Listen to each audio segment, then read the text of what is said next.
Hello बच्चों, अब तक हमने पढ़ा था रामचंद्रिका में परशुराम संवाद में हमने पढ़ा था किस तरह से परशुराम को उत्तर दे रहे हैं लक्ष्मण और परशुराम वापस उसको जवाब देते हैं। कभी प्रश्न करते हैं शत्रुघ्न तो परशुराम जवाब देते हैं। तो लक्ष्मण ने कहा क्षत्रिय है गुरु लोगन को प्रतिपालन के करें, कि जैसे ही उन्होंने कहा कि हम क्षत्रिय हैं और पृथ्वी का पालन करते हैं और किसी के अवगुण को धारण नहीं करते हैं, ज़्यादा ध्यान नहीं देते हैं। और अब वो कहते हैं अगर मैं आपको मार भी दूं तो मुझे एक पल के लिए भी गुरु दोष नहीं लगेगा, क्योंकि तुमने तो अपनी माता को जन्मते ही मार दिया था। अब परशुराम उग्र होकर के लक्ष्मण को जवाब दे रहे हैं संवाद में ही कि लक्ष्मण के पुरुषान कियो पुरुषार्थ सोन कयो परई, वेश बनाए किए बनितान को देखत केशव यो हरही, कूर कुठार तिहारी तजे फलता को यह जो हियो जरई, आजुते तो कह बंधु महादिक क्षत्रिय पे जो दया करई। वो कहते हे कुठार, हे फरसा, लक्ष्मण के पूर्वजों ने तुझसे डटकर जिस वीरता एवं पराक्रम को प्रदर्शित किया, लक्ष्मण के पुरुषान मतलब पूर्वज, तो लक्ष्मण के पूर्वजों ने कियो पुरुषार्थ सो न कयो परई, जो पूर्वजों ने तुमसे डटकर वीरता पूर्वक युद्ध किया था, युद्ध प्रदर्शन किया या पराक्रम किया था उनका, उसका वर्णन नहीं किया जा सकता। वेश बनाई किए बनितान को देखत केशव यो हरई, और व्यंग्य में वो थोड़ा सा चुटकी काटते हुए कहते हैं और उन रघुवंशियों ने तुम्हारे भय से नारी का वेश धारण कर लिया था, जिसका दृश्य बड़ा ही मनोरम था। अरे क्रूर फरसे, क्रूर कुठार निहारी तजे फलता को यह जो हियो जरई, कि हे क्रूर फरसे, तुमने उनको नारी जानकर छोड़ दिया था, जिसका परिणाम आज तेरे समक्ष यह है कि लक्ष्मण उसी वंश में उत्पन्न होकर आज तुझे जलीकटी सुना रहा है। आजुते तो कह बंधु महादिक क्षत्रिय पे जो दया करई, तो कहते तुम्हें जलीकटी सुना रहा है और तुम सुन रहे हो, तो अब मेरी बात भी ध्यान से सुनो। यदि तुम उस समय इन रघुवंशियों को मार डालता तो यह बुरी अपमानजनक स्थिति आज तुम्हारे सामने नहीं आती। इसलिए हे बंधु कुठार या फरसा, आज तुझे अत्यधिक धिक्कार है यदि तू इन क्षत्रियों पर दया करें। यदि आज तू इन क्षत्रिय राजकुमारों को छोड़ देगा तो यह तेरी अक्षम्य क्षमा न करने योग्य गलती होगी। तो यहाँ पर व्यंग्य की तीव्रता है, आक्षेप एवं अनुप्रास अलंकार है। अब राम कह रहे हैं भृगुकुल कमल दिनेश सुनी ज्योति सकल संसार, क्यों चलिए इन शिशुन पे डारत हो जस बार। अब राम बड़े ही समझाने वाली दृष्टि में कह रहे हैं या वाणी में कह रहे हैं परशुराम से कि हे भृगुकुल, हे भृगुवंश, कमल दिनेश, कमल के सूर्य, सुनी ज्योति सकल संसार, आपने सारे संसार को जीतकर जो यश अर्जित किया है, क्यों चलिए इन शिशुन पे, उसे आप इन बच्चों पर क्यों डालना चाहते हैं। डारत हो जस भार, तो डालना चाहते हैं अर्थात ये रघुवंशी राजकुमार आपको पराजित कर देंगे। इससे आपने जो यश अर्जित किया है वह इन्हें मिल जाएगा, आपका यश समाप्त हो जाएगा। इसलिए आप इनसे युद्ध करने की बात न करें। अब परशुराम उत्तर देंगे इनको वापस राम की इस बात को सुन करके कि राम सुबंधु संभार, छोड़त हो सर प्राण हर, देहु हत्यारन डारी, हाथ समेतन बेगी दे। ये श्री राम को चेतावनी देते हुए परशुराम जी कहते हैं हे राम, राम सुबंधु संभार, अपने भाइयों को संभालो, अपने भाई बंधुओं को संभालो। छोड़त हो सर प्राण हर, अर्थात इन्हें मना कर दो, अन्यथा मैं इनके प्राणों का हरण करने वाला बाण छोड़ने वाला हूँ। देहु हत्यारन डारी, अतः ये अपने हाथों से हथियार फेंक दे, हाथ समेतन बेगी दे, और अपने अपने हाथ काट कर मुझे दे दे। अब राम कह रहे हैं सुनी सकल लोक गुरु जामदग्नि, तप विशेष अशेषन की जू अग्नि, सब विशेष छाड़ी असी सही हो अखंड, हर धनुष करियो जब खंड खंड। अब यहाँ पर राम परशुराम जी को समझाने, हे समस्त लोगों के गुरु जब परशुराम, सुनी सकल लोक गुरु जामदाग्नि, तो हे जामदाग्नि यानी एक परशुराम का नाम है, ये पर्यायवाची है। तो हे परशुराम, तुम समस्त लोगों के गुरु हैं, सुनिए। तप विशिक अशेषन की जू अग्नि, आप एक नहीं जितने भी बाण आपके पास है उन सभी को, तपस्या के बाणों को एक बार में ही हम पर छोड़ दीजिए। सब विशेष छाणी सहियों अखंड, मैंने शिव धनुष का खंडन किया है, हर धनुष करियो जब खंड खंड, तो मैंने शिव धनुष का खंडन किया है, मैं आपके समस्त बाणों की अखंड धारा को सहन कर लूँगा। और इसलिए इसका मतलब ये है कि जिन हाथों से मैंने शिव धनुष को तोड़ा है या खंड खंड किया है, इन्हीं हाथों से आपके बाण प्रहारों को निष्फल कर दूंगा, फिर भी मैं आप पर वार नहीं करूँगा। अब परशुराम कहते हैं, बाण हमारे के तन त्राण विचारी विचारी विरंच करे हैं, गोकुल ब्राह्मण नारी नपुंसक जे जग दीन स्वभाव भरे हैं, राम कहा करिहो तिनको तुम बालक देव अदेव डरे हैं, गाधी के नंद तिहारी गुरु जिनियो ऋषि बेस किए उबरे हैं। बड़े ही सुंदर सा परशुराम जी उनको उत्तर देते हैं राम को कि हे राम, बाण हमारे के तन त्राण, हे राम मेरे बाणों से अपने प्राणों की रक्षा करने वाले लोगों की विचारी विचारी विरंची करे हैं। ब्रह्मा ने भी काफ़ी सोच विचार कर बनाया है, यानी मेरे बाणों की रक्षा कर पाए ऐसे लोगों को ब्रह्मा ने भी बड़ा सोच समझ करके रचा होगा। गोकुल ब्राह्मण नारी नपुंसक, अब संसार में गायों के झुंड, ब्राह्मण, स्त्री तथा नपुंसक और जो दीन वचनों वाले हैं, जे जग दीन स्वभाव भरे हैं, और जो दीन वचनों वाले हैं, राम कहा करिहो तिनको, तो उन पर कभी भी मैं भी अपने बाणों को नहीं छोड़ता हूँ।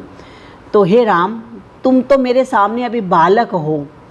राम कहा करिहो तिनको तुम बालक देव अदेव डरे हैं, कि हे राम तुम्हारा मैं क्या करूं, तुम तो अभी बालक हो, अतः मेरे बाणों से तुम अपनी रक्षा नहीं कर सकते। इन बाणों से तो देवता और राक्षस सभी भयभीत हो जाते हैं, देव अदेव, अदेव मतलब राक्षस भी डर जाते हैं। गादी के नंद तिहारी गुरु, और वो कहते हैं ये इनसे तुम्हारे गुरु विश्वामित्र भी इन मेरे बाणों से इसलिए बच गए कि उन्होंने क्षत्रिय होते हुए भी ऋषि का वेश अपना लिया। गादी के नंद तिहारी गुरु, तो तुम्हारे जो गादी के पुत्र हैं ये विश्वामित्र, तो इसीलिए वो मेरे बाणों से बच पाए। जिन्हों ऋषि वेश किए उबरे हैं, क्योंकि उन्होंने ऋषि का वेश बना लिया था, इसीलिए मेरे बाणों से ये बच पाए। तो यहाँ पर अनुप्सा विप्सा और परिसंख्या काव्यलिंग अलंकार है। अब महादेव कह रहे हैं, इनका जब परशुराम का और राम का इस तरह से संवाद चल रहा था, तो महादेव को आना पड़ा बीच में और परशुराम के संवाद को एक तरह से परशुराम को समझाते हुए कि भृगुनंदन सुनिए मनमोह गुनिए रघुनंदन निर्दोषी, नित्य ये अविकारी सब सुखकारी अब सब ही विधि संतोषी, एके तुम दो और न को एक नाम कहायो, आयुर्बल खूट्यो धनुज जु टूट्यो ते मैं तन मन सुख पायो। अब वो कहते हैं क्यों व्यर्थ में लड़ रहे हो, जब मेरा धनुष था टूट गया, मेरा काम था खत्म हो गया, तुम क्यों लड़ रहे हो। इसी का ही यहाँ पर वो उत्तर दे रहे हैं। भृगुनंदन सुनिए, महादेव जी कहते हैं हे परशुराम मेरी बात को सुनिए और इसे अपने मन में अच्छी तरह से सोच लीजिए, समझ लीजिए, बिठा लीजिए कि ये श्री राम नितांत ही निर्दोषी और निरपराधी हैं। ये सदैव संसार के सारे माया मोह आदि विकारों से मुक्त हैं तथा सबको सुख देने वाले हैं और सब प्रकार से परम संतोषी हैं। तुम और श्री राम दोनों ही विष्णु के अवतार होने से एक हो, इस कारण तुम दोनों में कोई अंतर नहीं है, तुम दोनों के नाम भी समान ही हैं। अब विष्णु का अवतार होने का तुम्हारा प्रभाव और समय बीत गया है। श्री राम ने मेरे धनुष को भंग किया, इससे मुझे तन और मन से अतीव प्रसन्नता, अत्यंत प्रसन्नता हुई। अर्थात इसके लिए किसी को दोषी मानना या दोष देना उचित नहीं है। तो यहाँ पर अनुप्रास काव्यलिंग और परिकर अलंकार है। आगे है वो महादेव फिर कह रहे हैं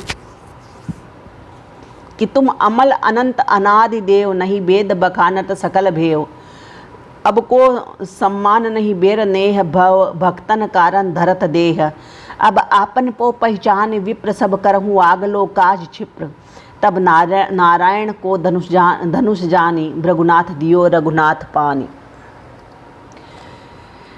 तो महादेव जी परशुराम से कहते हैं कि तुम अमल अनंत अनादि देव, हे ब्राह्मण अब तुम स्वयं को पहचानो, अर्थात तुम्हारे अंदर विष्णु का अवतारी। महादेव जी कहते हैं, पहले ये हाँ से चलो, तुम अमल अनंत अनादि देव। महादेव जी कहते हैं हे राम तुम निर्मल अनंत और अनादि देव हो, नहीं वेद बखानत सकल भेव, तुम्हारे समस्त रूप का वर्णन वेद भी नहीं कर सकते हैं। वेद भी क्या कहते हैं, नेति नेति कहे छांडे वेद उक्ति को हमने यहाँ पढ़ा, रामचंद्रिका में अभी केशव का ही पद पढ़ा था तब, तो उन्होंने कहा तुम्हारे तो इस भेद को है वो वेद भी नहीं बखान कर पाते हैं, और अब को समान नहीं बेर ने है, तुम समदर्शी हो, तुम्हारा न किसी से वेर है और न स्नेह है। भव भक्तन कारण धरत देह, और सब भक्तों के कारण ही तुम मानव शरीर में अवतरित हुए हो। अब आपन को पहचानी, तो परशुराम जी से कहते हैं महादेव अब कि हे ब्राह्मण, अब तुम स्वयं को पहचानो, अर्थात तुम्हारे अंदर विष्णु का अवतारी अंश नहीं रहा, जिसके कारण तुम दुष्टों का संहार करने में सफल रहे हो। ठहरो 1 मिनट। अब आपन को पहचान विप्र, सब करो आग लो काज क्षिप्र। तुमने अब जो आगे कार्य किए थे वो सारे छिप करके उस पर विचार करके देखो। तब नारायण को धनुष जानी, और यहाँ पर कहते तुम आगे के कार्यों को शीघ्र करो, अर्थात वन में जाकर तपस्या करो। महादेव का यह आदेश सुनकर, ठहरो यहाँ दोबारा करते हैं बच्चों। अब आपन को पहचान विप्र के, हे ब्राह्मण तुम स्वयं को पहचानो, सब करो आग लो काज क्षिप्र, दुष्टों का संहार करने में तुम सफल रहे हो। अब तुम केवल ब्राह्मण हो, तब नारायण को धनुष जानी। तो अब महादेव का यह आदेश सुनकर परशुराम ने नारायण का धनुष श्री राम के हाथों में दे दिया। रघुनाथ दियो रघुनाथ पानी, और उन्होंने परशुराम ने नारायण के ये महादेव का आदेश सुन करके जो टूटा हुआ धनुष था वो राम के हाथों में दे दिया।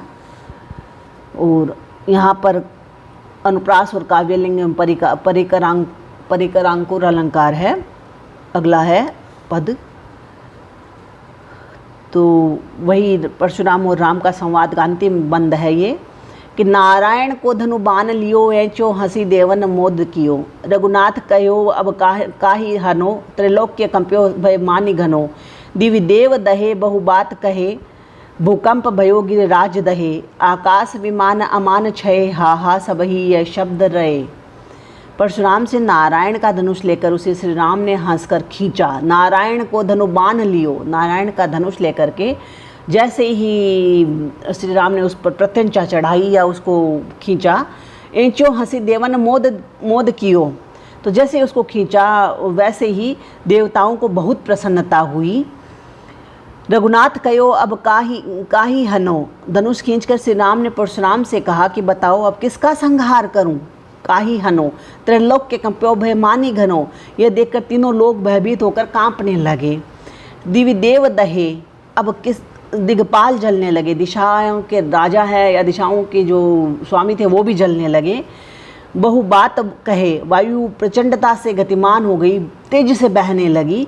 भूकंप भयो, धरती कांपने लगी। गिरिराज दहे, और पर्वत भी टूट टूट कर गिरने लगे। आकाश विमान अमान छय, तब आकाश में असंख्य देव विमान छा गए।